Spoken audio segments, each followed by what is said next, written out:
biscuit, top off, it's a liability. I hit the gas, what's the adrenaline? Percocets, Molly Percocets, Percocets, Molly Percocets. I rep the set, yeah, gotta rep the set. They stole my shit, but they'll never take my check. Mask on, fucking mask on, fucking mask on. Percocets, Molly Percocets. Chase a check, have a chase a bitch. Nobody pay for me, spend all day for me. Yeah. Sit down, be humble. Sit down. Who that brother thinking that he frontin' on me, man? Get the fuck off my stage on the scene, man. Get the fuck off my dick, that ain't right. I'll make a play, fucking up your whole life. I'm so fucking sick and tired of the photo shots. Show me something natural, like apple roll with Richard Crash. Show me something natural, like ass with some stretch marks. Still gon' take you down like on your mama's couch, bitch. Be humble, down, bitch. Sit down, little bitch. Be humble, bitch. Sit down.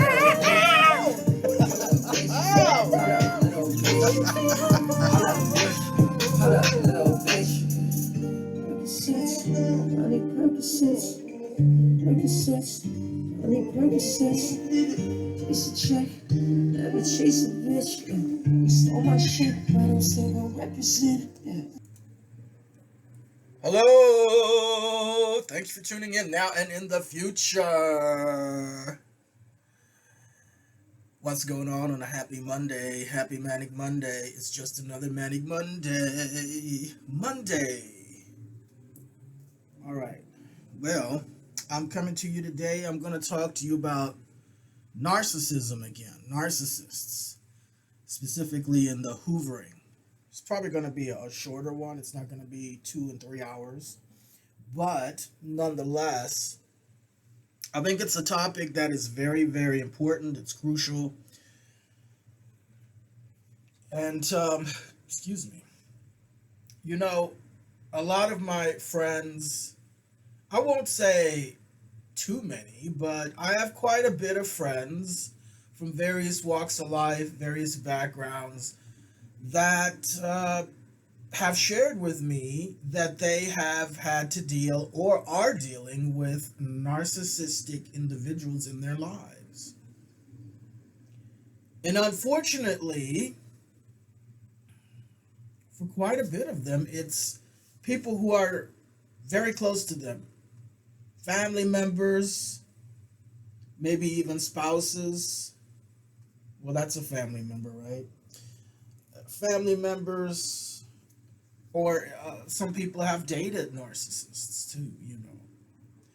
So today I want to talk to you about the hoovering part of narcissism.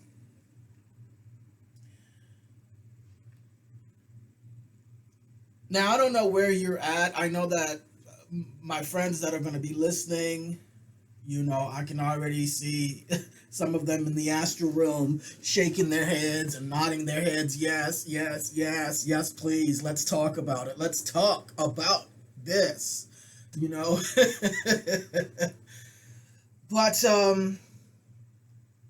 I've covered what narcissism is in some of the other videos. And of course, you can go ahead and, you know, search in YouTube, look up different videos on narcissism. I've got some up here on the screen just to kind of get you started, because that's basically what I do. I inform myself about these things, and it is a lifetime of informing. You don't really get it all done because narcissism is so pernicious, and people normalize this. Narcissists seek to normalize the horrible things that they have done and that they do and will do to you and others as normal.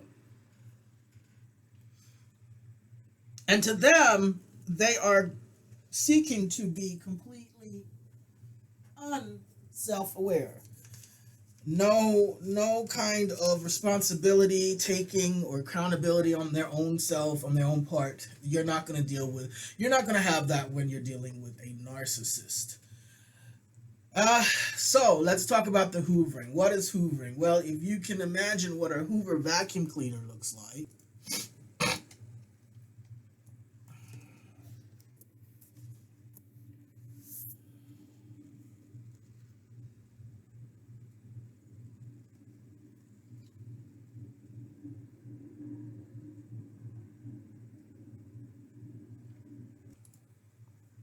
So you have this hoovering. They keep wanting to come back into your life. These narcissists are desperate for narcissistic supply, and they hate to lose narcissistic supply. So if you're a family member who has cut off a narcissistic person, they hate that. It is what they call in mental health a narcissistic injury, and they will become they will have narcissistic rage. Now, narcissistic rage, it's a little different than the usual rage, because when someone has narcissistic rage, when someone has narcissistic rage, a narcissist will react to you cutting them off with fear. When you start to see beyond their lies and manipulation, and you see beyond the mask that they wear, they are straight up fearful, frightened. They are frightened for their life, because in their mind, losing you as narcissistic supply, not being able to manipulate your perception of them and your thoughts and your feelings, that loss translates into a life or death situation for them, you see? Because they're all about control and dominance over other people, and being, in their own mind, being superior over other people. And many of these narcissists cannot deal with an equal relationship, a relationship on equal footing. That's why a lot of them will choose people that are financially poor, or not as well off as them financially or socially. Their social status, their perceived social status may not be in what the narcissist feels like is as high up as theirs. So they choose people who are down and out, or people of a certain race that they might look down on, you see, to have friendships with, to even get married to even have relationships with. You see, that's why a lot of people say, "Oh, so and so can't be racist. She married a black man." Are you fucking kidding me? Damn right, she can be just as racist as one of the KK people who's outspoken and wanting to burn people and shoot people. Same thing, except it's in a different way. It's in a twisted way. There's a lot of twisted. Narcissists can be very, very twisted, okay? And they can hide quite well, especially if they're female. Female narcissists, I think, have society tends to give females a pass more so than men in predatorial situations. You know, when there's domestic violence, when the woman is the one beating up the man, or when the women are the ones molesting children or abusing children, or being complicit with assault. Society likes to give them a free pass a lot of times, because, you know, it's still not set in our minds that women can be just as dangerous as men. Listen, folks, we're in 2022. I'm all for equal opportunities. We need to look at women and men in equal terms. Okay, women need to be getting paid the same amount in the workforce that the men get paid. And vice versa, when it comes to prosecuting and going after predators, especially child predators, women need to be gone after with the same kind of energy as if they were men. Okay? And society still has these little what do you call that? Distortions about things. We kind of hesitate because we like to think that women are of the softer gender, the better gender sometimes. We just can't imagine women and mothers especially. This is another thing. A lot of people don't want to face the fact that mothers can be motherfuckers. Okay, I'm just gonna put it to you like it is. Excuse me. So when you do put your foot down, a lot of people never ever get away from the narcissist, especially if it's a narcissist that is someone who gave birth to them. I call those incubators because they don't deserve the title mother. A mother, to me, connotates nurturing, support, someone who protects their children, someone who brings them to safety if there is danger, and someone who does not keep dangerous predators around their children and doesn't bring them into their home either. That's what a mother would be. But an incubator is none of those. An incubator knows that she has a predator that she's married to and will attempt to brainwash that child into thinking it's the child's fault that all of this abuse is going on. Now that's a predator. That's a narcissist. And that's whole lot more. Whole other words. I think that goes into sociopath and psychopath even. Because, this is your own flesh and blood. This is your own flesh and blood. So the hoovering part, once these types get cut off, once you go fully no contact, and you let them know, I don't want anything to do with you anymore. Go away. You are out of my life. They will hoover. Even if years and years and years have gone by, they will try to contact you and attempt to start all over again. All over again. Because they want to finish what they started. But they might want to make you believe otherwise. They might want to make you believe everything is fine. And they might even offer one of these half-ass sorries and apologies. Maybe. Because a lot of these narcissists don't think they did anything wrong. You know what I mean? Like, a lot of them just no, it's all you. That's you. And they will also gaslight you, and they'll say, oh, no, you're just imagining that. That never happened. Oh, yeah. Oh, yeah. I had a friend.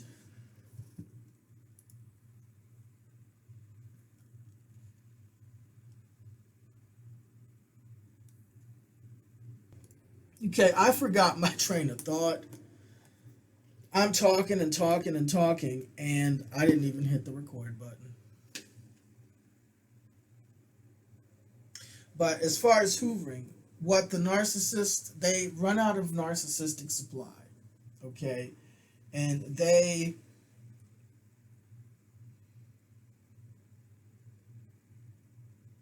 will hoover, and they will wait. They will lie in wait for long, long periods of time to try and catch you off guard. They love it. They love it if they see that you're going through a hard time. They will lie in wait until you might have a down period. And then they will strike because they feed off of people that are in a one down. In their mind, they cannot be with someone on equal footing. So in their small mind, like I said before, they don't feel comfortable on equal footing. So they always choose people who in their mind are in a one down, okay? So you'll see that pattern. You'll see them be with people that, or befriend people that might have a lot less money, that might be down and out poor, or that might not that might be easily manipulated mentally and emotionally. You know what I mean? Or something else. Maybe they're disabled and they need a lot of things. So these people go after these kinds of relationship dynamics. They might even be racist, but wear a mask of diversity. That's another thing. Some of these narcissists, they'll be married to the very race that they hate and are prejudiced against. And it's the most twisted, insane thing that you'll ever see. But I'm here to tell you, it is real, it exists. There are racists out there that will marry the very race that they are racist against because they look down on that race. And again, like I told you, narcissists, they don't really feel comfortable in relationship dynamics of any sort that are on equal footing. They just know one has to be above the other. In their mind, their small mind, that's in their small little bubble world, that's all they can grasp and deal with and are willing to deal with. They can't get past themselves to see that there's a whole big universe out there beyond them. It is not going to happen. Not going to happen. So they will hook up with somebody of a race that they look down on because in their mind, that's the only way that they can feel like somebody. I've seen this so many times. I've known a man that was married to an Asian woman, and he hated the Asian culture. He hated the Asian people. He was always talking crap about her heritage and her culture, and you could tell. I mean, he was racist against any race that wasn't him, but especially that. And the guy, that's all he married. He had 4 different wives of the same exact race that he hated. Yeah. Yep. Why? Because he was a narcissist. And guess what? None of his kids talked to him either. They didn't want anything to do with him. Now, I briefly knew the man through another person because that was her uncle. And the man, I never let that man get very far. Of course, I never spent more than an hour at a time. I just knew, and I didn't know any details at the time, but I knew enough about this individual to know that I did not want to spend a lot of time with. And I would set my watch to exactly an hour, set that timer, and once that timer went off, I was gone. I made my arrangements to get in my car and drive away. That was it. 1 hour is all the man got with me. Okay, so... and that was only for that particular, it was like I said, it's my friend's uncle. She wanted me to join a family thing there, and I did, but I kept things short and sweet. 1 hour is all they got, because after that hour, the guy was okay for an hour. As long as you gave him liquor, he was okay for an hour. But after that hour, it was hammer time for him and whoever was around. And, I'm not going to be in that sandbox. I'm not going to be in that sandbox. And needless to say, our interaction was only 2 or 3 times. So that was only a total of 3 hours. And now that individual has passed. But that's the point. None of his kids wanted to have anything to do with him when he got old and got cancer. And when his wife passed, nobody wanted to help him. Nobody wanted to fool with him. And he was old and sick with cancer. But you know what? He worked hard to make his life that way because he didn't do right by his kids. And so now that he's old and needs them, they didn't want anything to do with him because he wasn't there for them when they needed him. And he did some effed up stuff to him too. Okay? I don't know all the details, but what I know is already enough. It's enough. Deal breaker. So once I found that out, I told my friend, I'm no longer going to see. I'm not coming with you. Nope. You're going to have to find somebody else because I'm not the one.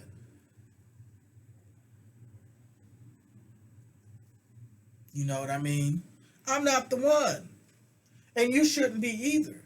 You don't deserve to be abused over and over. And if you were abused as a kid by these people who were supposed to be your parents, they don't deserve that. They don't deserve to be in your life now. And I know a lot of people might differ in that, and they might be like, "Oh, well, I can't do that," and this and that. Well, then all the pain and abuse that you're going through from them continuously fucking you up, because narcissists don't change no matter how old they get. They will be on their deathbed, literally on their deathbed. And if they can sting you like that scorpion, they will. They will fuck you up till the last drop of life breath in their body.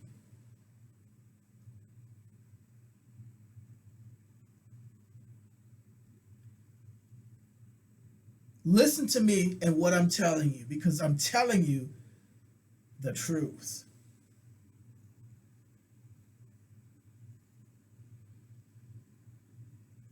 They're waiting, lying in wait to see if you're going to fall down, if you're going to do bad. And the minute they catch it, they want to slide up in there and finish what they started. So I have another friend. I had that party. We actually got to talking about this stuff. And I think it was pretty eye-opening, because what happened was that we started to see that a lot of people had these kinds of narc incubators and narc parentals in their lives. Because that lady that was in there talking all that mess, telling us all, just blackening the reputation of her kids just because they didn't want to have anything to do with her anymore, right? And the minute I've had a couple of older people in their 60s and 70s and 80s, for some reason, just, come out to me for whatever reason. Like, they don't know anything about me, but for some reason they come tell me, "Oh, my kids won't have nothing to do with me," and this and that. And then they always want to blacken their reputation of their kids. The kids are crazy. Their adult sons and daughters are crazy, and they're bad, and this and that. And they tried everything. They did everything. They sacrificed their whole life for their kids, and this is the thanks they get, blah, blah, blah. And you know what? People aren't buying it. You might be able to fool some people, but most people are not going to tell you what they're really thinking about you as you're sitting there bad-mouthing your adult sons and daughters for not talking to you, for cutting you off. The first thing most people think is, what did they do to their own sons and daughters for their own sons and daughters to cut them off? That is the very first thing that people will think the minute that narc starts trying that smear campaign and spreading a certain narrative, right? Right? Now, yeah, there's a few there. There's a few that might buy into it, given that, that narc has paid to play, right? There's people that'll latch on, that'll say, "Oh, this is a narc. Well, let me use this bitch for everything I can. So I'm going to tell her whatever she wants to hear. I'm going to give her this validation, to ease her guilty conscience. And she's going to pay my mortgage. She's going to pay my car note. She's going to pay this. And she's going to give me that." Okay? There is plenty of those guys. And they will play the role. They'll have that narc believing that they believe the narc. Yeah, but that narc's going to have to keep shelling out that money. Money, money, money. You see? Isn't life grand? Isn't karma grand? Karma is a bitch, I'm telling you. And it is really pathetic when you have to pay for people's friendships. You have to pay for narcissistic supply. You have to pay for people to believe you. And the minute you stop paying, their belief starts to a little crumble at the edges and corners. So you better keep on forking over them dollars so you can tighten up that belief a little bit. But the rest of the world is not going to believe you either way. Hell, you don't even believe you because you know what you did. You know, that's the thing. The narc doesn't even can't believe themselves, you know, because they have to try so hard to convince other people of this narrative, right? And maybe some of them will start believing their own lies. But, you know, that's a whole other rabbit hole and dysfunctional black hole abyss that like you're no longer steeped in reality. Like you are checked out. You are completely checked out. You know what I'm saying? You are no longer here. Your body's here. The lights are on, but nobody's at home. You know? Again, another form of karma. But yeah, at that party, that old lady, she was just bad mouthing her kids, and they were talking about her after she left. They were like, man, she really has a guilty conscience. Like she's really trying hard. Who was she trying to convince? Us or herself? That's basically what the convo was and how she came across. And that's how narcs come across. These narcs that do these smear campaigns, you know, that have victimized people and have a trail of dead bodies behind. Really, it's not working. It's just not working for them. It is not working. So the hoovering is not really about you. If you have had a narc hoover in your life, or you currently have narcs trying to hoover, understand it's not about them being sorry. It's not about them caring about you or missing you. You know, any normal human being would wonder or would think, oh, well, maybe this person is sorry and wants to change. And it's not any of those things. You're going to be right back at square one, except this time, because you've gotten away from them, because you've rejected them, they're going to make you pay all the more. They're not going to tell you that because they're busy love bombing you and getting you set up, you see. But make no mistake, the evil that is there, they try their best to normalize it. And our society still doesn't quite understand narcissists either, especially when you're dealing with narcissistic family. Our society still hasn't really come to terms with these taboo topics. And so you might even have people say, yeah, why would you cut off your mom? Why would you cut off your children? Why would you cut off your family? And they can't understand. Certain cultures can't understand that because family is everything in these cultures. Okay? When you have a healthy family, I believe in family being number one. But when you are dealing with very dysfunctional, toxic, and dangerous people, predators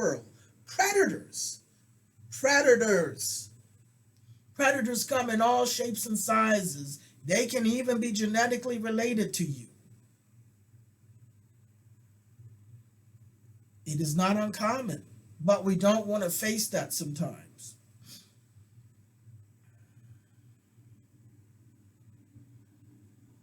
The first thing you need to do is look at yourself and do a cost-benefit analysis with the people that you involve yourself with on a regular basis, weekly, monthly, whatever.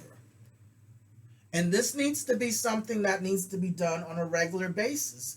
You need to have a review of these relationships and these dealings with these different people. And you need to look at the cost versus the benefit.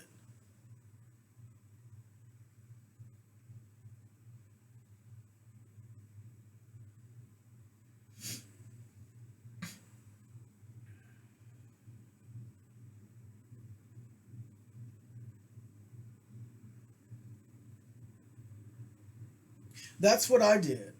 And that's what I continue to do.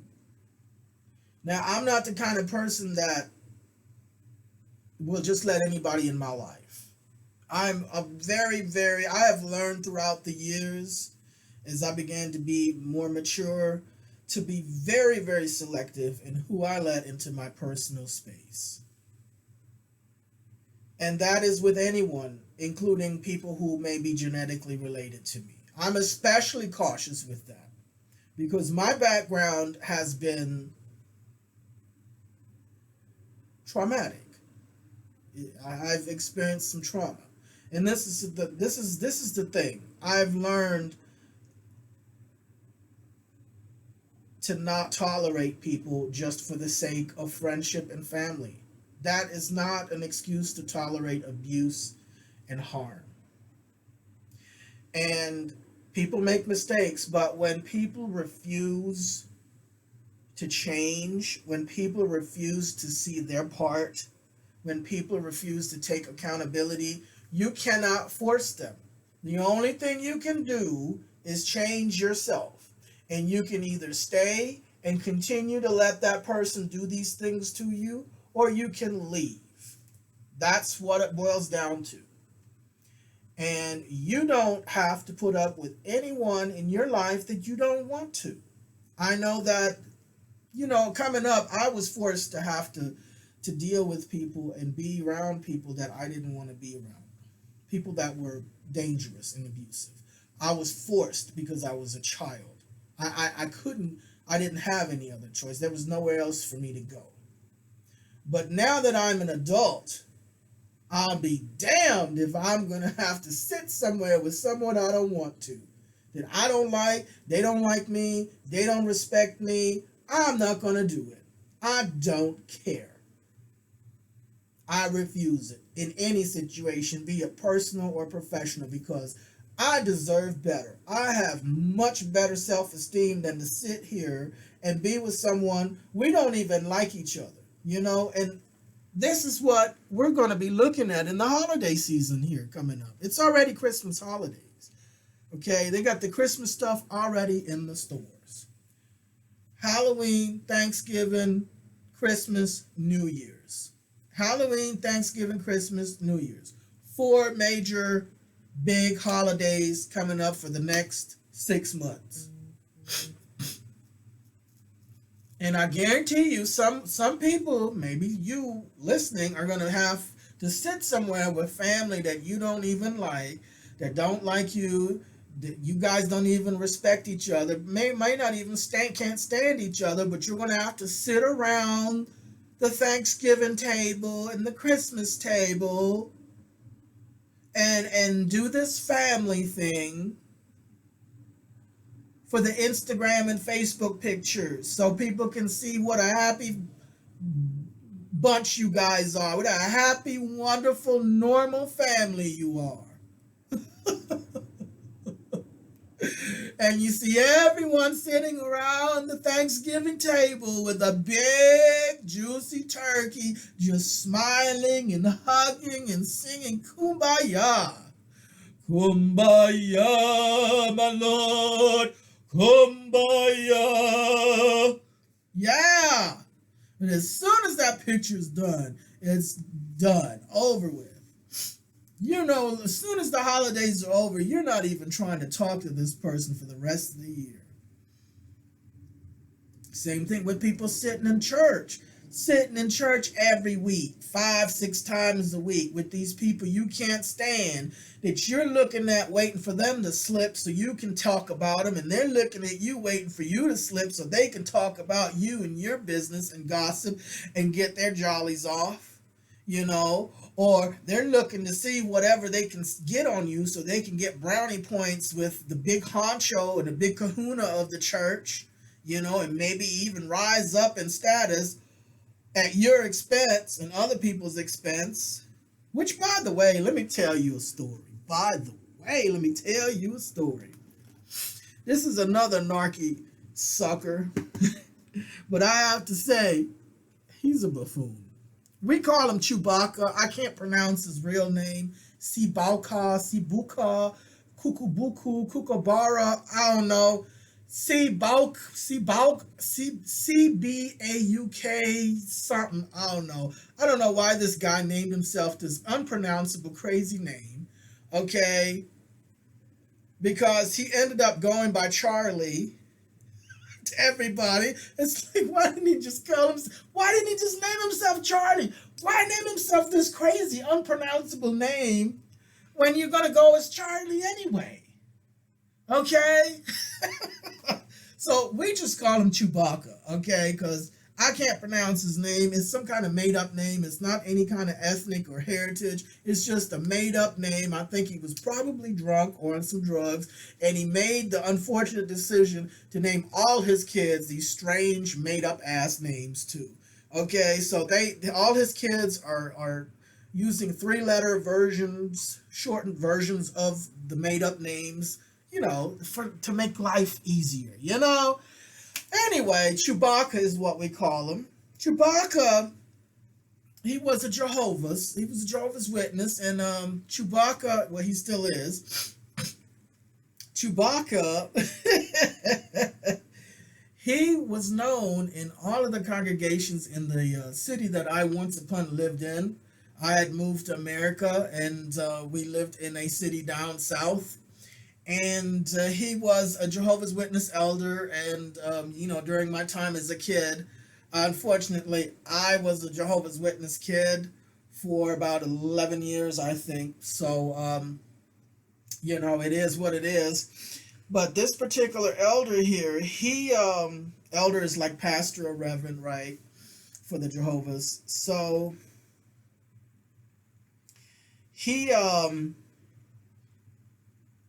he was really wanting, or he wasn't an elder. I take it back. He was trying to become an elder. Okay, he was trying to rise up the ranks. He was just a regular, what they call, quote unquote, brother. Chewbacca. Excuse me. Chewbacca, yeah. So he was in just about every congregation. I think there was 11 different congregations in that city. And he had been in just about every one of them, but he didn't stay long enough to really become an elder, because he would get into fights with people in the congregations, and then he would just take his family and leave and go to another one. And he said he was always trying to become an elder, but no matter how hard he tried, he couldn't become an elder. And it was because he refused to do the lick spittle dance. I mean, if you want to join the boys club and you don't have any money, and you're not, you don't have anything extra there, you don't have any clout to begin with, you're going to have to lick some boots, buddy. You're going to have to lick them toilets clean. You're going to have to do what it takes to come up and do the initiation. You know what I'm talking about, right? Any kind of boys club, any kind of group that has any kind of clout in a group of people, no matter how big or small, if you want to come up in that and be part of that, you're going to have to do what they tell you need to do. And he didn't want to do that. He had too much of an ego about himself. And the guy had some kind of thing with his leg. I forgot to tell you. He was walking on crutches for years. I don't know what the issue was. I don't know if he had an accident or if it was he was born that way, but he couldn't walk without crutches. Okay, so people knew who he was. They knew his name was weird. They knew who Chewbacca was, also because he constantly had these crutches. So, and of course, he was getting into it with everybody in every congregation. So, by the time he came to ours, he had already been burned through several congregations, right? But he still had hopes of becoming an elder. Now, his son, there was some kind of lawsuit with blood transfusion, because, the Jehovah's don't do blood transfusion. And what happened was, I guess one of his sons was in some kind of medical situation, and the doctors decided to save his child's life by giving him a blood transfusion anyway. And so they wanted to sue the doctor in the hospital for saving their son's life. And they were banking on this lawsuit, on that boy's lawsuit for years and years. They were telling people, we're going to get rich and we're going to have this lawsuit, blah, blah, blah. And so, poor kid, I mean, he was just messed up over it, because, it was just like that was his worth to them. You know, he was like their golden goose, really. And you know, he grew up having an identity issue, I think, over it too, kind of. You know, it's like he never really was valued for the person he was, the child that he was. It was always about that money and that lawsuit that was, you know, the main thing there. So, in any case, this guy, he ended up suing for some other thing in some other situation, and he got some money. Chewbacca, okay? I'm going to call him Brother Chewbacca. So, Brother Chewbacca, um, he finally got that little money, right? And, you know, he was flaunting it, but he was flaunting it only to certain ones because he wanted to be an elder. So he figured he was a shoe-in for an elder now that he had money. And, you know, he was buying these elders dinners and probably buying him a car. I think he bought a couple of them a cars. So, you know, he was like, okay, now come on now, let's nudge me on up here with you guys, right? And they still didn't do it. They took his money, but they still didn't do it. So he ended up getting into it with them, and off he was to the next congregation with his family. One of his sons, or I think two of his sons, at least one of them, ended up being involved in a grand theft auto and going to prison for some years. Yeah, get a load of that. These Jehovah's Witnesses, man, you gotta watch out for them. But yeah, the thing is, the guy was constantly trying to find things on other people. He'd be hiding in bushes. He'd be coming up in people's homes, and you'd be telling them, don't go through this door, you know, only go out here to this door, and the bathrooms out here. And, you know, like when they had book study, and he would just go right into the people's main home, go right into their bedroom and try to look in their bedroom. I mean, what the actual fuck? You're a grown-ass man going into other grown people's private bedroom that they have told you they don't want you to go into. And you're so hard up trying to get brownie points, trying to find something wrong on someone else so you can become an elder, so you can get a come up, right? I mean, that's Charlie Babies. You would see that crippled ass leg hanging out of the bushes, hiding, trying to go through your trash and shit. I mean, he was just doing the most. Doing the most. And guess what? Chewbacca had a whole outside family the whole time. Yes, Chewbacca Babies had a whole outside family. A whole outside family right behind his house. Do you hear what I'm saying? He had another woman and other Charons, not children, Charons, okay? Not children, but Charons, okay?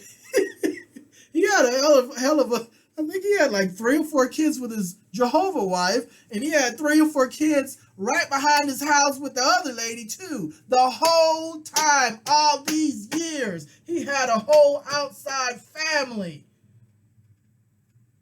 And here he is hiding in your bushes and in my bushes, going through our trash, trying to find the least little thing wrong so he can use that as a come up to become an elder. I tell you what, these narcissists, yes, he is a narcissist. He is. He ended up writing a book about his crippled leg. Supposedly a miracle happened and now he can walk. I don't believe none of that shit. I knew that motherfucker could walk in the beginning. He was using that crippled ass shit to his advantage. And now he has a book out thinking Oprah's gonna call him for his stupid little book. No, sir. No, sir.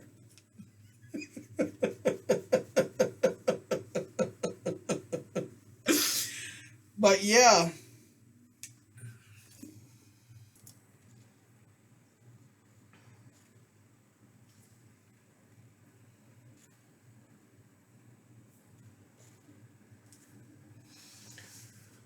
Yeah. So I veered off into a little story time there, but it's all good, you know. So back to this hoovering thing. That's basically a that's basically it. You know, they these narcissists, they will continue to hoover you periodically, most likely, and it's because they just can't let go. In their mind, it's like, who are you to reject me? You know, because they feel superior over you. So they're like, who are you to reject me? And sometimes if they sense you pulling away, they'll reject you first as to avoid being rejected, because they can't handle rejection.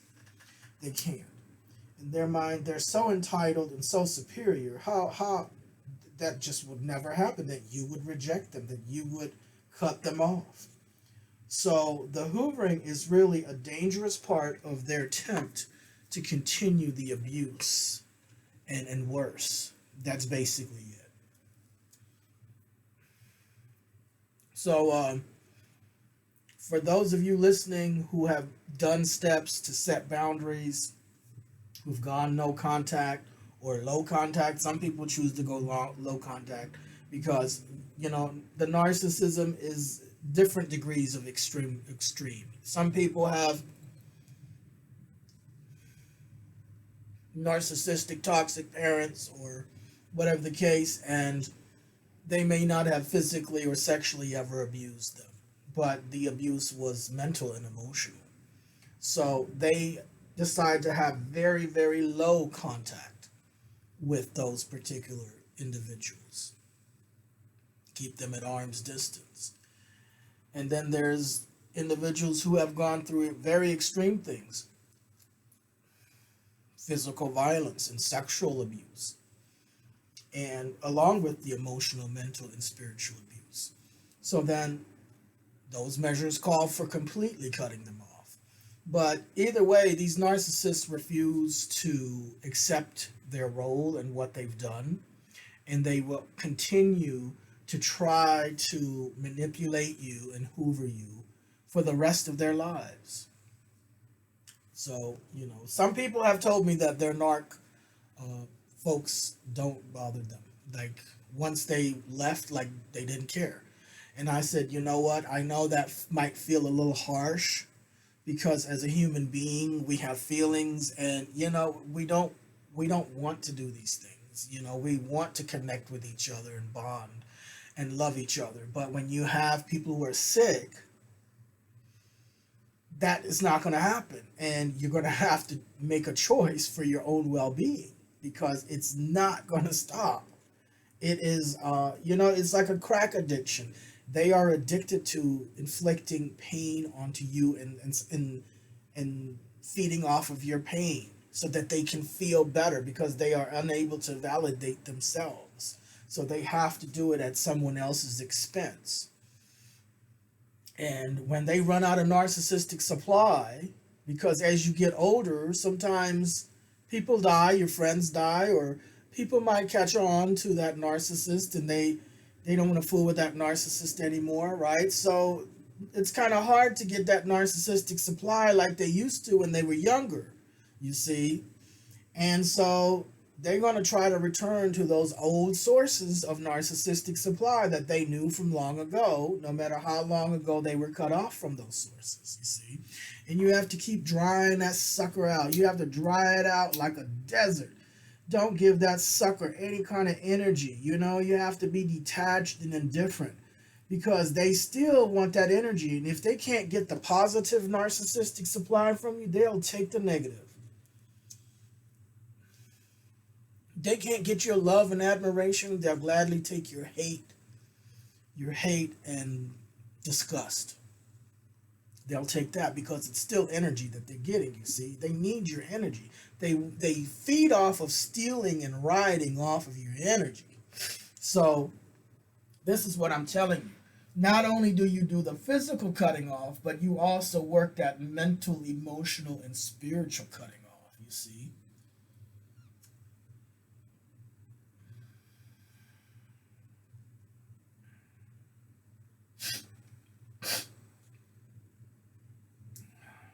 That spiritual cutting off.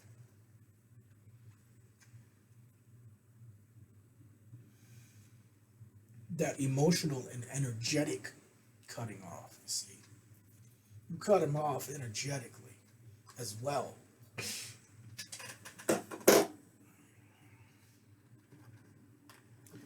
And that is their kryptonite. They hate that. They can't do anything with it. I think it's a nightmare for them. It feels like they're dying. Because once again, they've hinged their identity and who they are on controlling others, on manipulating others. Because deep down inside, they know exactly who they are and they hate it. They know they're an empty, soulless void, black void. They don't have empathy. They can play like they do, they can mask, but they don't have any true empathy. And somebody told me this. It was my friend, the host of that party, of that scenario I told you. He told me this. He says, you know what, man? I don't fool with anybody who hurts their own kid.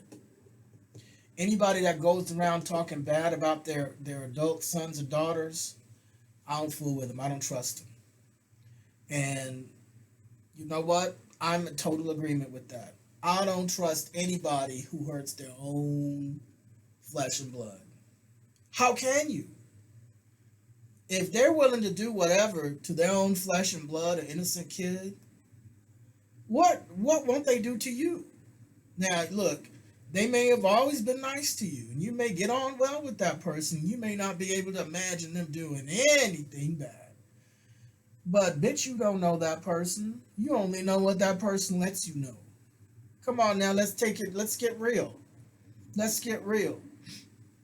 These types of people are not going to parade it around what they're doing behind closed doors to innocent kids and to vulnerable people.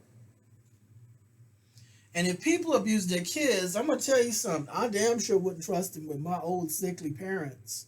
If I had parents that I was going to fool with like that. If I, you know what I'm saying? Like, I wouldn't trust these people as caretakers for the elderly one bit. Are you kidding me? Hell no. But again, that's what these people feel comfortable with. They can only feel comfortable with around other people who are on a down and out. You know, somebody who's elderly and dying in their deathbed. They can feel comfortable being around that person because that person needs things. You know, they need the basics. They need a bath. They need their butt wiped. They need to be fed and cleaned. So they're going to be very grateful and thankful to you for you doing these things to them. They're going to look up to you and you're going to get that narcissistic supply. But you are not going to get it from your own son or daughters. You are not going to get it from your neighbors. You're not going to get it from anybody that knows you and knows exactly what you are and has seen through that mask. You are not going to get it. So the only thing you can do is get it from strangers who are on their way out of this world. How pathetic.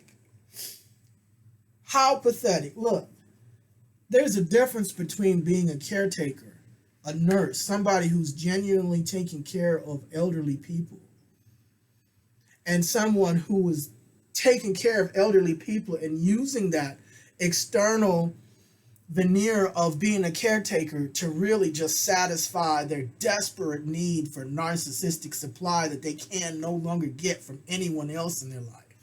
Okay, there's a difference between the two. And I'll tell you what, I wouldn't want such a person caring for anybody elderly that I knew and loved.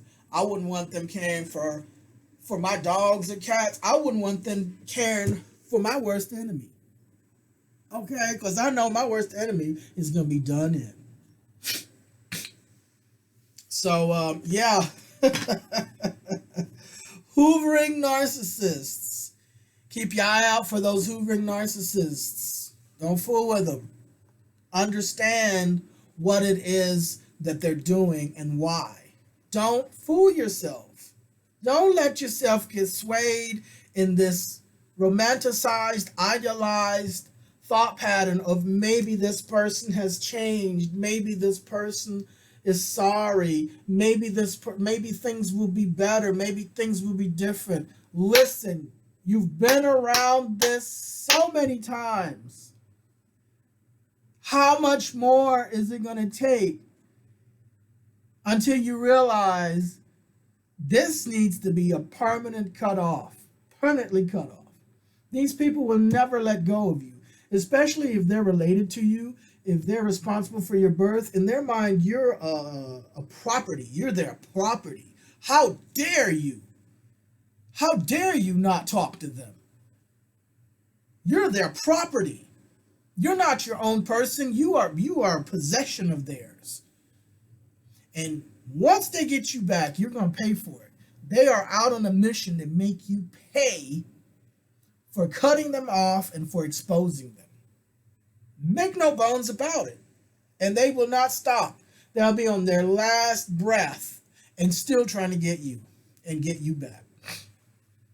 And that's the truth. That's the truth. So, hoovering. We talked about hoovering, my friends and I, that night, because actually after that lady left, after she badmouthed all her kids and all that, a couple of them were talking about how they had they basically cut off this one. She had a toxic father, and it was the father that was the most. Both of her parents, she says, were pretty narky, but the father was the worst of the two, and she cut him completely off. They divorced, so her parents they're not married anymore, but she has limited contact with the mother because the mother is also quite narky, but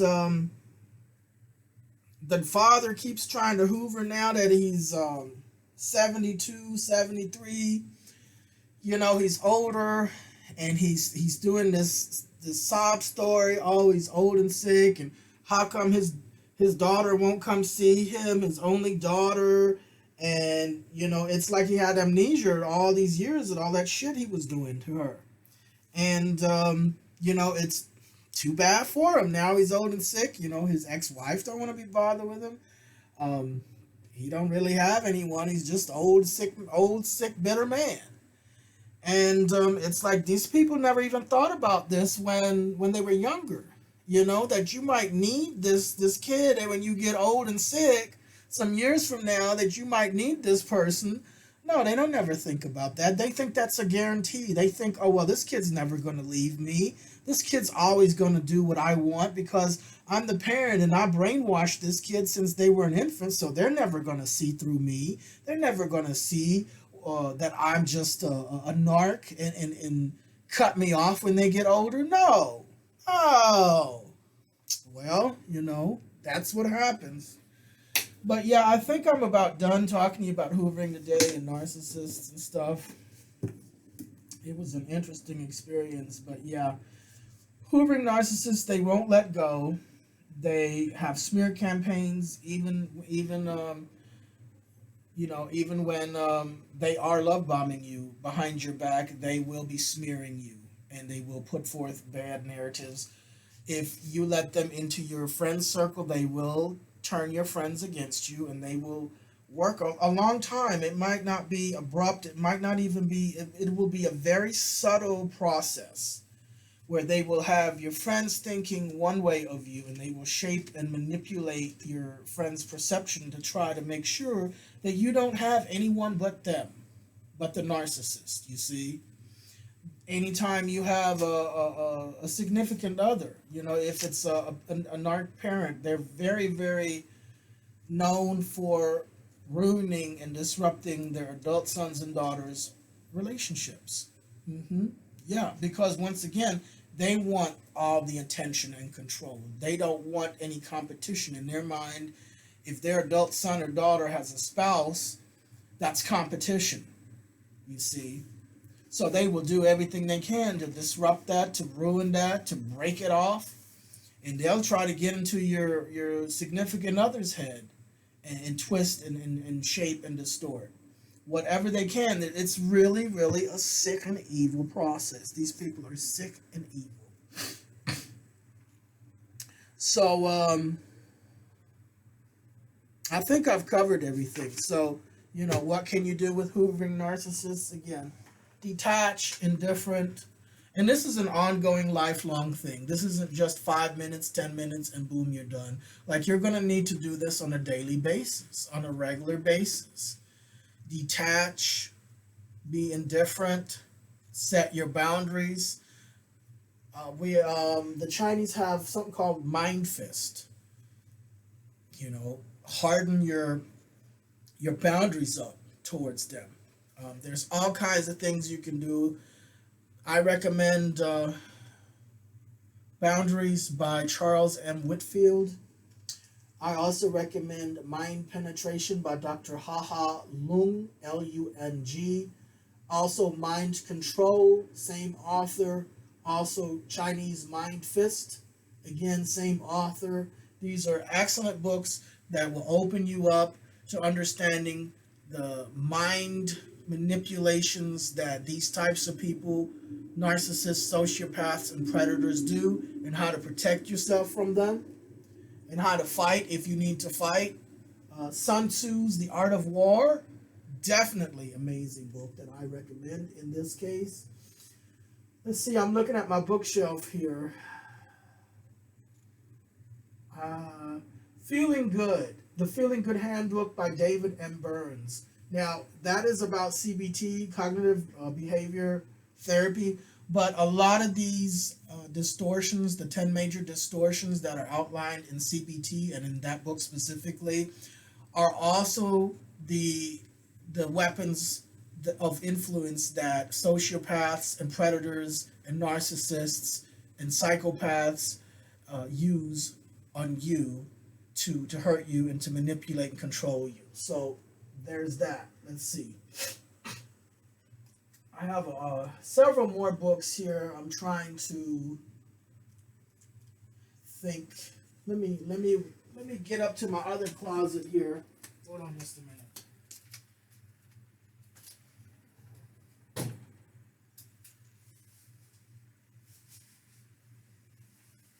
Oh, Becoming the Narcissist's Nightmare. Ha. Oh!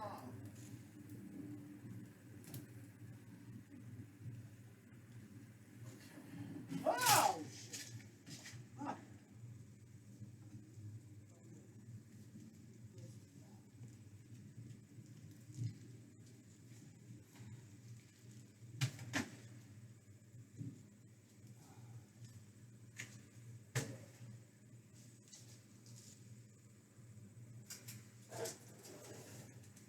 All right.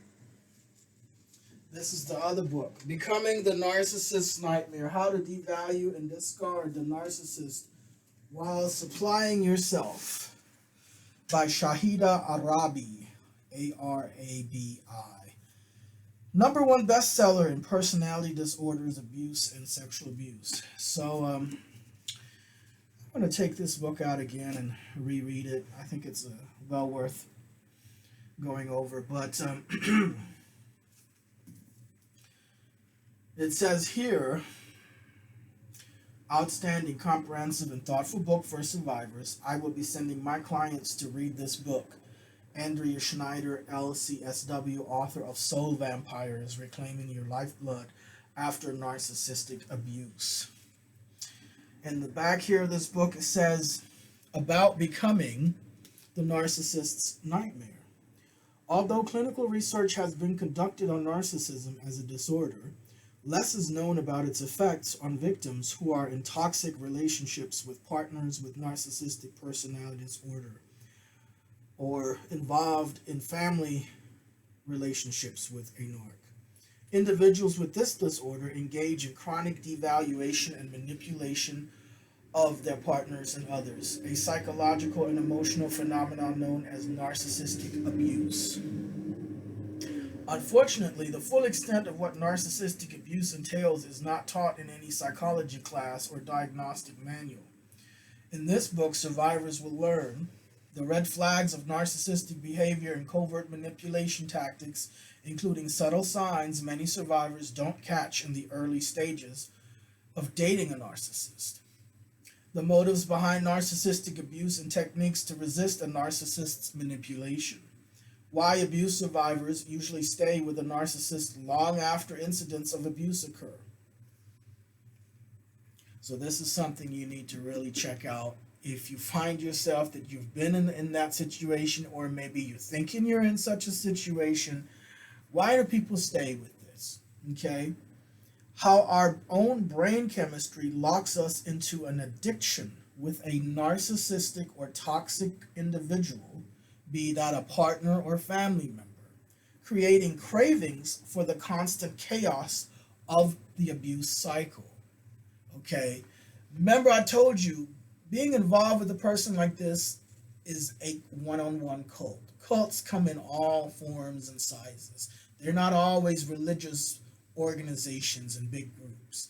That cult mentality and the cult situation, the cult dynamic can be between two people, as little as two people. It can be between your ears, even. Okay, so what this does, it creates a vicious cycle of codependency and addiction, because that's the root of the narcissist, is an addiction to controlling others, to feeding off of their pain. They don't feel right when everything's going right for you and everyone around them. They can't deal with that, because then it's nothing to elevate themselves off of, right? So they have to have someone in a one down in some kind of way, be it mentally, emotionally, physically, or financially. You know, they love people who have cancer, who are sick, who are old and dying, because that's, to them, that's a one down. This person's going to need something from me that I can give them, that I can easily give them. And that's going to give me that narcissistic supply, that admiration, that looking up to me, and I'm going to be able to elevate myself. Okay.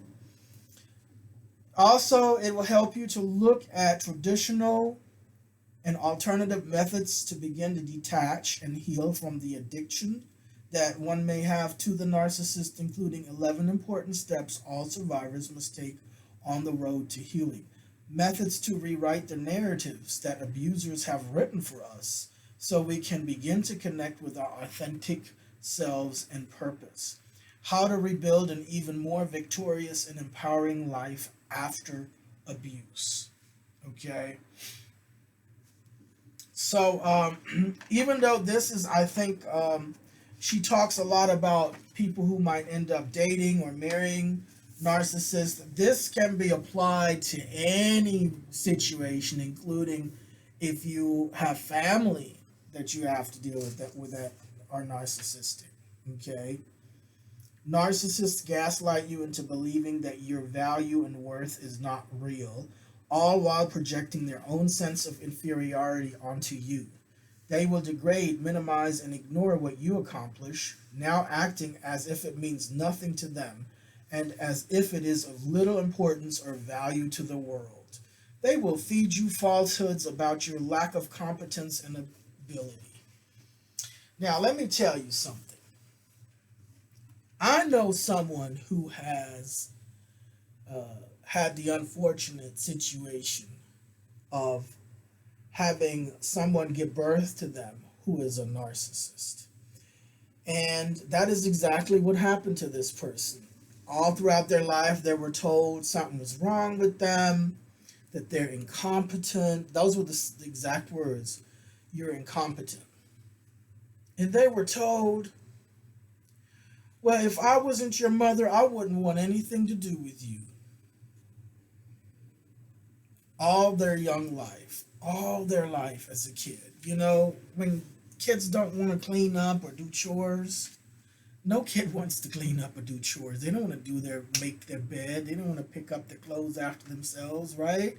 It's a kid.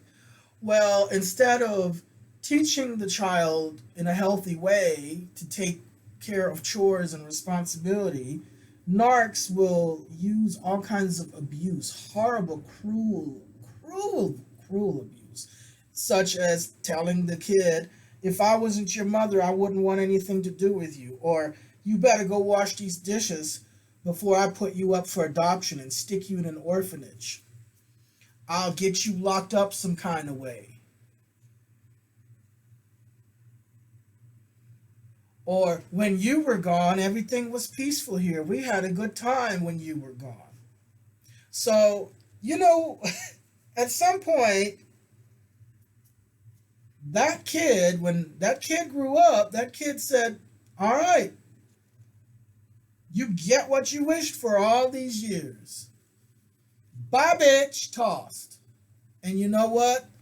The motherfucking narc hoovers. Isn't that something? The motherfucking narc hoovers. After many, many, many, many years of being cut off completely, the motherfucking narc continues to fucking want to hoover. Really? Isn't that something?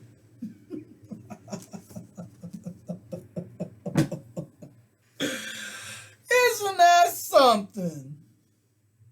But yeah, check out that book. The best thing you can do is thrive. The best thing you can do is thrive and be happy, and always keep your boundaries firm, stand firm in your decision, and never look back. Because life is grand. Life is grand. Once you cut these people out of your life, it may be a period of processing that may be difficult, but trust and believe me, you don't need these people in your life. You don't need them. You deserve so much better. You deserve so much better than to keep these toxic, rotten narcissists in your life. Let them deal with their own fate and karma. And be choosy about who you let in your inner circle, who you deal with, who you engage with. There are many people I refuse to engage with, even on any kind of level. Now, that doesn't make them necessarily bad people. I'm going to preface that. Not everyone that I don't engage with is a bad person or a predator or a narc, okay? There are people that do not fit those categories, but for my own reasons, I'm just not dealing with them, okay? Now, that doesn't mean they're bad people. People are people, right? But some people, it's a deal breaker. Okay, but not everyone that I don't deal with is necessarily a toxic person or an abuser or a bad person or evil or narcissist or sociopath or whatever, right? So I want to make that known that there are people that I just don't deal with, but that doesn't mean they're bad people. Okay, I just have decided and chosen to just not deal with them for XYZ reasons. Okay? But there are quite a few people that I have cut off that fit into those categories of narc and predator and abuse, in my experience. Now, they might be wonderful, wonderful people to someone else, because that happens too. Narcissists, abusers, predators, hell, serial killers, they're not the same to everybody. Ted Bundy had a girlfriend who said he was very loving to her. And Ted Bundy had friends that just couldn't believe that he was a serial killer because he was so nice to them. Okay? Adolf Hitler loved German Shepherd dogs. He may have gassed millions of Jews, men, women, and children, but he loved them German Shepherd dogs, and he took care. They got the best food, the best care. He loved German Shepherd. He loved his dogs. He was very, very kind. He was a very kind and good person to his dogs. Okay? Marinate on that for a minute. Marinate on that for a minute.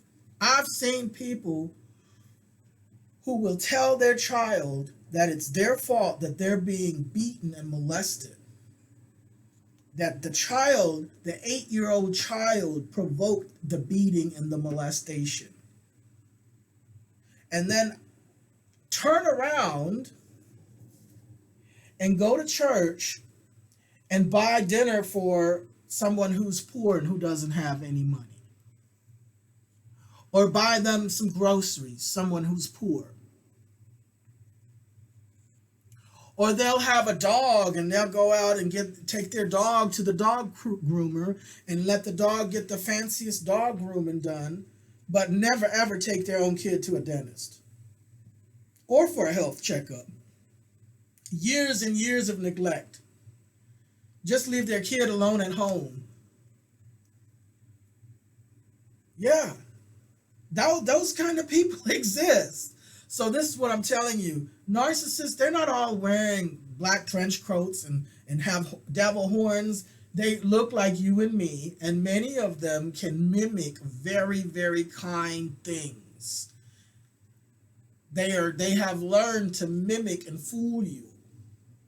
But there are still signs because they just can't, a lot of them can't hide who they really are. If you look for those signs, then you can act accordingly and not get sucked into them, because that's what they, once they get you sucked in, they will steal your soul, they will steal your life, they will steal your energy, because that's what they need. It's like a crack addict or meth addict. But you also have another flavor of narcissism. You have the malignant narcissist, and those are a whole other step higher. Those kinds are the ones that will threaten their little kids. If you don't wash these dishes, I'm going to get you back. And they mean it. They mean it. Like, they're not an adult that understands, hey, this is a kid, and I'm going to have to teach this kid for years until they're an adult to do chores. No. In their mind, it's this kid is going against me and going, making me look bad and embarrassing me, so I'm going to get this kid back. You see, this is not an adult emotionally. This is not a sane, healthy adult. This is not somebody who should even be able to reproduce or have any kind of authority of children or anyone, adult or child, in a vulnerable position. This person does not need to be caring for any kind of life, human life. And I'll tell you, I've had a narcissist tell me, when they were younger, they didn't like being around people. They would get upset if they were out in crowds and all these people. They just hated to be around people. And that already is a sign. That already is a sign. If that person already knows this about themselves, that is a misanthrope. And that is dangerous. Like, these people already know this about themselves. Like I told you, they'll crack at the seams. They'll tell perfect strangers all kinds of stuff about themselves and try to make it look a certain way, not knowing what they're really doing is discrediting themselves to people. That's really what you're doing. If you're talking bad about your kids to random strangers or people around you that might be your friends or whatever, trust and believe. Those people have Googled and found things, and people play up in people's face all the time, but that doesn't mean they fully believe your story. Okay? And some people don't care if your story is true or not. They just want to see where they can fit in to exploit and milk it for as much as they can get out of you. That's another thing. They don't care whether it's true or not. They want to see where they can fit in there and milk it. And if they can't milk you for something, they'll go to the very person that's your abuser, that has abused you, and see if they can milk them for something. If they can go over there and play up under them. And like I said earlier, there's people that they'll pretend to believe you. They might not care if it's true or not. All they want to know is where they can go in there and get something off of you. And have you think that, they bought your narrative hook, line, and sinker. They're on your side. And all the while, you're having to pay to play. Lots of people out there like that, trolling and exploiting. So, I think I'm about done with this. I had a couple of good conversations, like I said, after that party there. Very, very interesting conversation, and with a couple of people, and we really made some headway. I think we had a great conversation after that old lady left. Just bad mouthing her kids, and clearly she had a malediction. She was being tortured by her own conscience, because she couldn't get away from what she'd done all these years. What she'd done and what she didn't do. Truth be told, a couple of those daughters were molested. The girls were molested. She knew it. She didn't do anything to help them and even told them it was their fault while it was happening. She was there when they were getting beaten. You know, this is the classic narc bitch. I mean, look, I call these women pedophiles by proxy because they might not be outright molesting, but to me, they're one and the same. They're one and the same as the outright predator. Okay, they're helping it set up. They're right there watching the kids get beaten. Like, I don't know how you can let your kid get beaten like that. How can you sit there and hear the screams of your own flesh and blood and not do anything to try and help your own flesh and blood? Like, you're not human. Even dogs and bears and cats and animals in the wild instinctively run to protect their little offspring. Geese, ducks, peacocks, squirrels, pigeons. But some of these quote-unquote human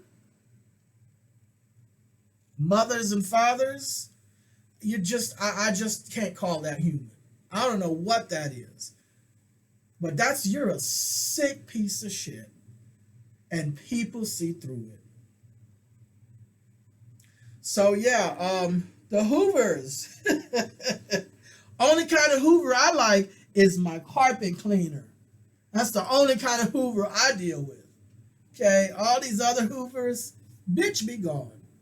So yeah, I think that's about it. You know, I'm looking at doing some vanishing rituals today and tomorrow. I'm going to take out the big boys just for good measure because Christmas holidays are upon us. I know you're thinking, man, you're kind of ahead of yourself. No, I told you.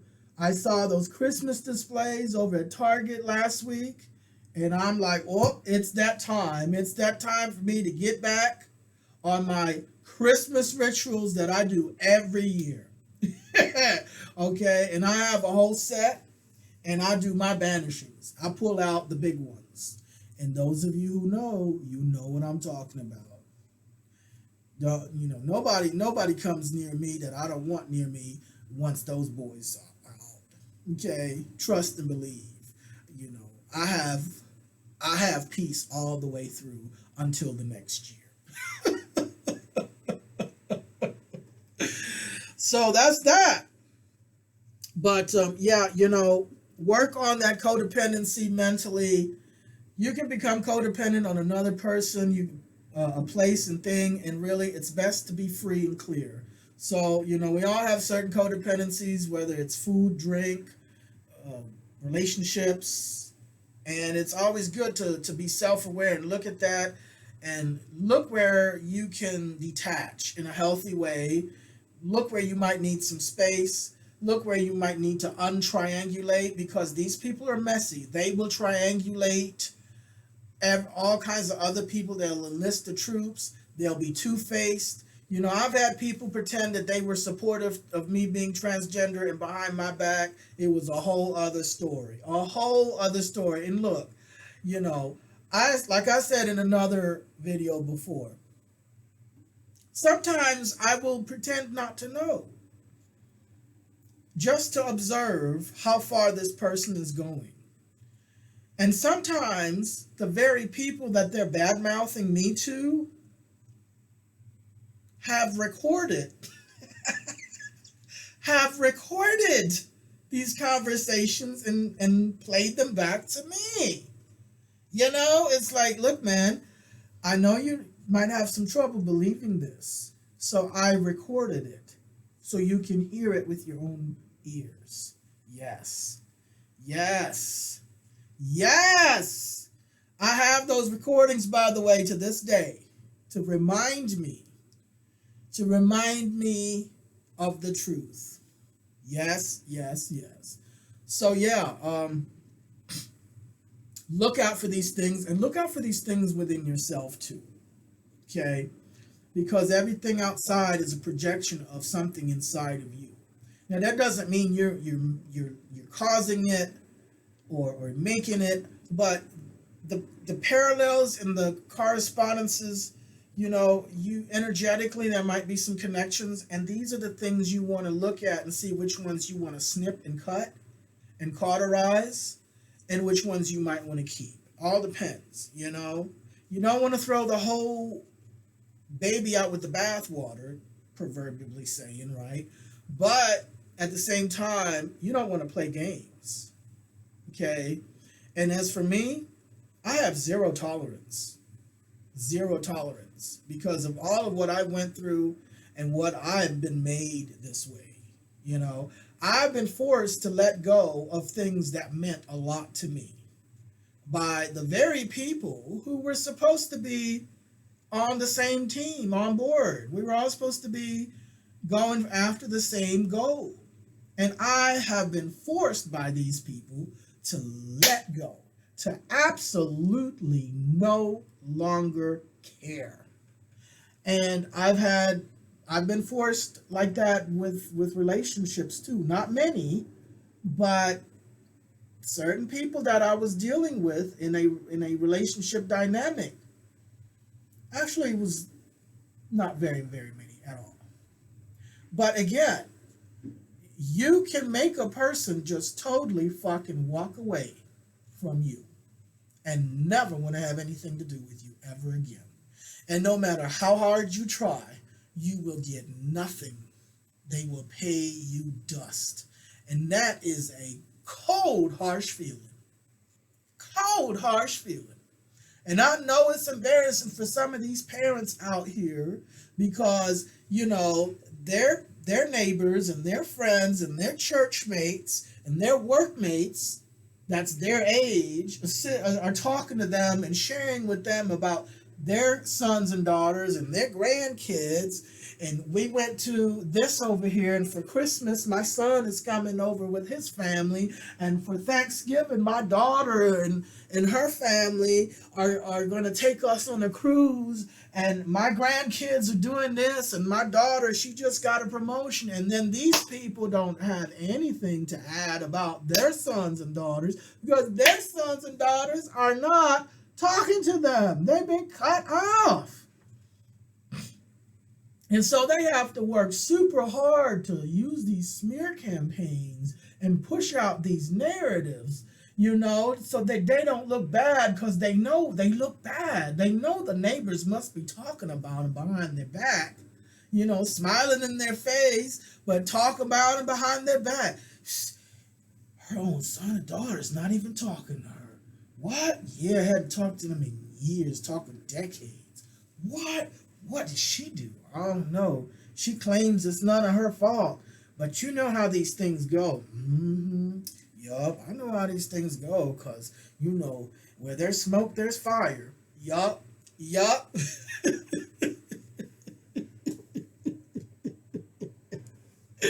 So prep yourself for this upcoming holiday season, okay? Prep yourself for this, because you're going to be hit. You're going to be hit with the family thing. You're going to be hit with everything, Watch your pocketbook. Watch your credit cards. Watch your eating consumption, because all of this shit is just messy ass shit. That's all it is. Overspending, overeating, overindulging, and being surrounded with this toxic dysfunction. No. Miss me with that. That's not a holiday for me. Are you kidding me? I'm thinking holiday is something fun and safe and happy. This is not happy, fun, and safe. This is just virtue signaling and doing what you think you're supposed to do because now it's the holiday season. Fuck that bullshit. You know what? It's time to hit the gym, okay? How about you hit the gym every damn day during the holiday season, including Christmas, okay? And if the gym isn't open, you better open up your own home gym, okay? You better get in that bedroom corner and do about 500 sit-ups and 200 push-ups and then 800 jumping jacks, okay? For starters.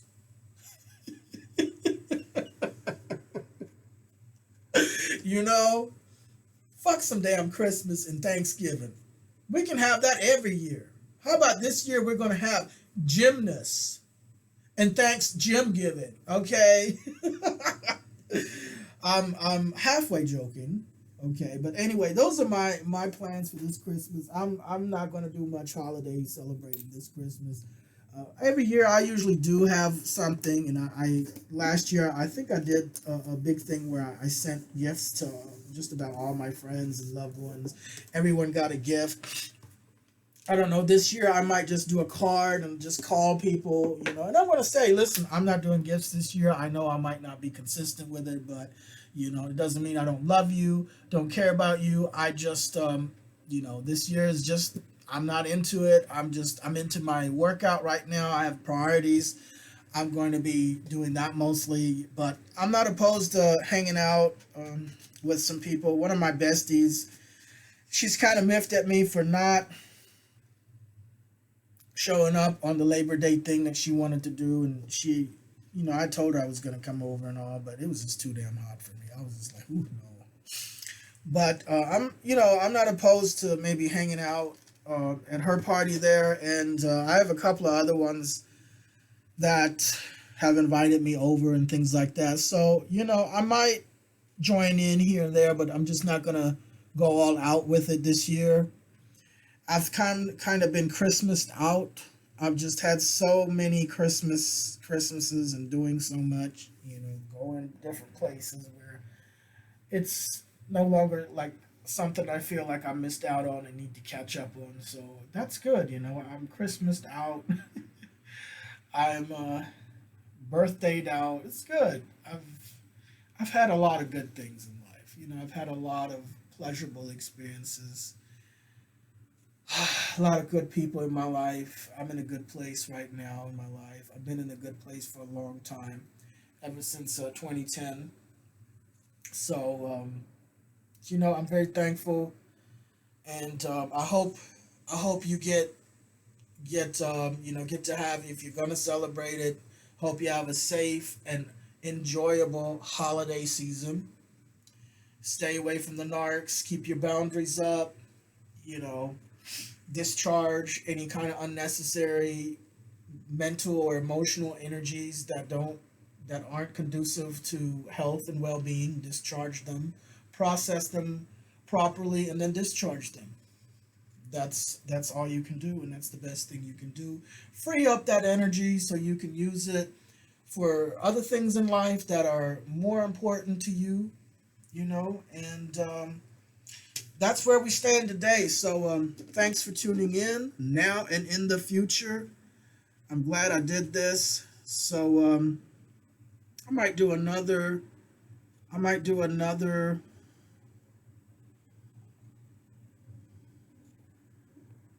I might do another video talking about narcissism sometime soon. All right. Talk to you later, and thank you for tuning in.